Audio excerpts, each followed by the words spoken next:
Having the simulator in the classroom is just one step that Republic is taking in fostering the next generation of pilots.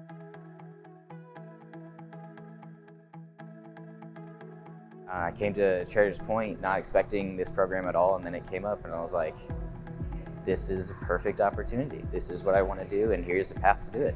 The simulator is definitely a great tool because we get to learn things in class and see the effects on the simulator. It's actually super cool. So I've had a lot of friends that are like really jealous that I get to be in this class. At least once a week we'll like use the simulator, learning how to fly, taking off.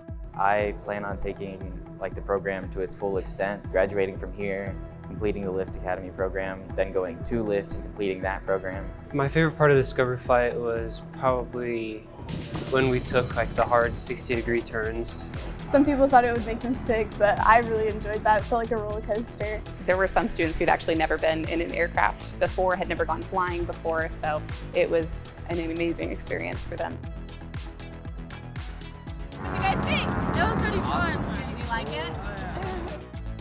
I could actually see okay, this is what I did, and now I'm watching a pilot do it in a real situation. So it was really cool just to see how that all played out. You're actually kind of seeing a real prop in life. You're seeing the action, the activity, everything going on in the hangar, kind of getting you in the feel and acclimated towards what it'll be like being a Lift student. We know that there's going to be a pilot shortage, and that's really what we're ultimately trying to help solve for, is getting that exposure to aviation, the industry, what it feels like to fly a plane earlier on in their career and their developmental process to help them become ready for their next step.